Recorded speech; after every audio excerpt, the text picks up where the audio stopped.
Hey guys, welcome to my podcast. I am starting a series on ensuring you choose the correct pet for you and your family. So I'm going to go through a few stages of selecting the correct pet. So first choice would be choosing a dog or a cat. So I'm just going to go ahead with the selection of a dog. So your first step would be to acknowledge the commitment and the financial obligation to owning a pet. So do some research and get all that information. When choosing a dog, you need to take into consideration the financial obligation of owning a pet. I've done some of my own research, and you're looking at about $3,000 to $5,000 a year to own a dog, and that's excluding any accidental pet emergencies. So what I would definitely ask you to consider is getting pet insurance.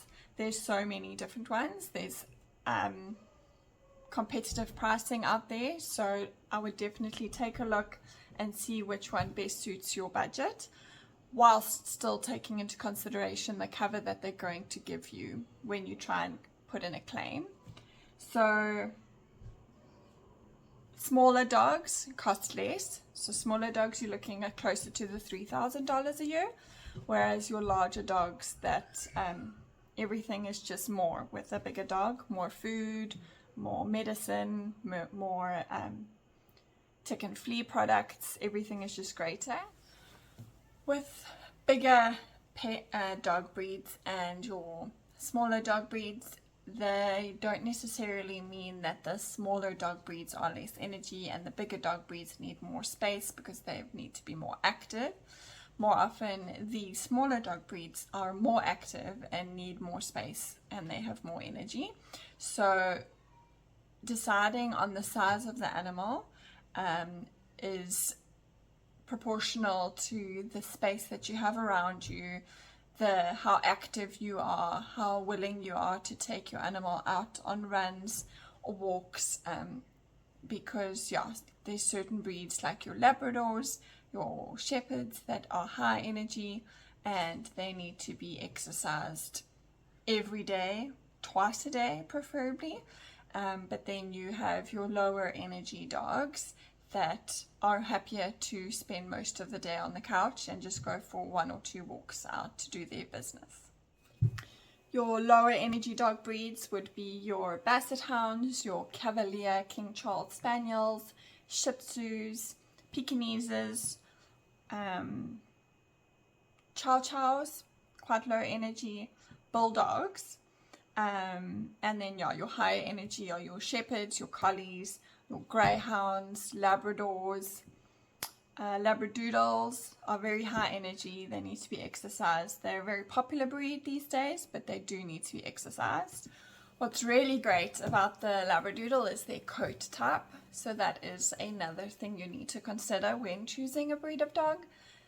If you're hyperallergenic, then your doodles or poodles, standard poodles, are really great because they have hair, not fur.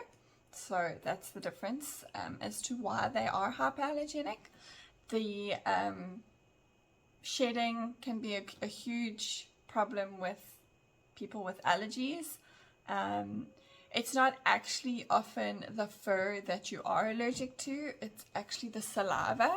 But because dogs or cats, even cat allergies, they lick their fur and they clean themselves, and then when they shed their hair, it's actually the proteins or enzymes in the saliva that people often have an allergy to.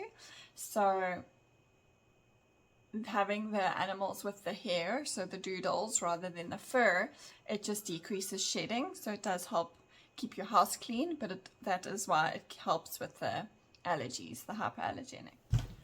When choosing a breed, it is very helpful, probably the most helpful advice I will give you is to look at the origin of the breed. Why was this breed initially bred?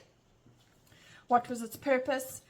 When we breed dogs, we often target specific traits and characteristics, and we bring those traits out, and then over the years the traits can become quite exaggerated.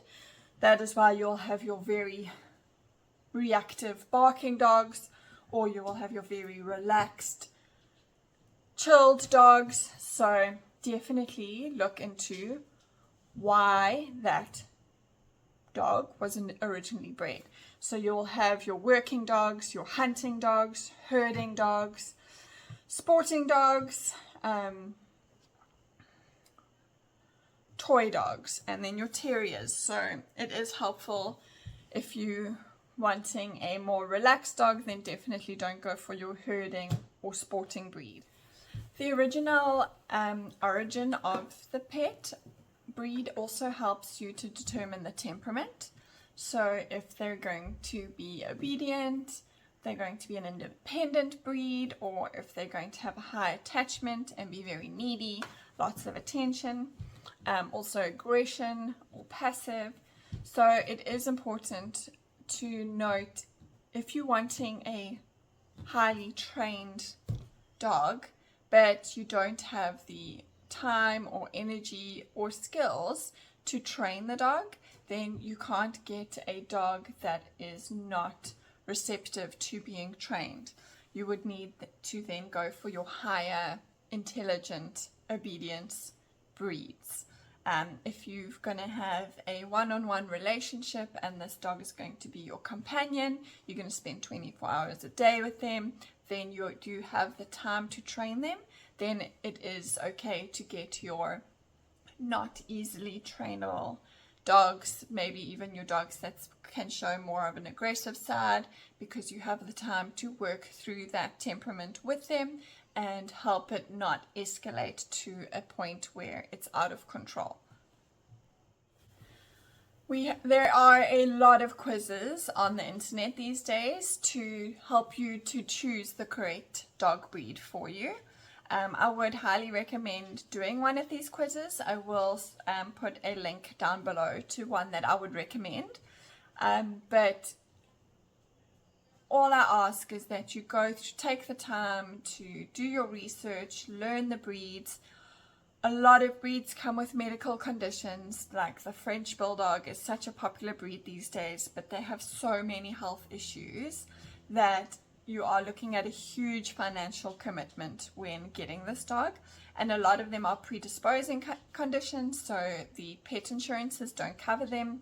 So you really do need to look into what breed you're wanting, why are you wanting that breed, are you going to take the time to train or ensure that the breed's temperament doesn't get out of control, and are you ready for the financial commitment of the breed.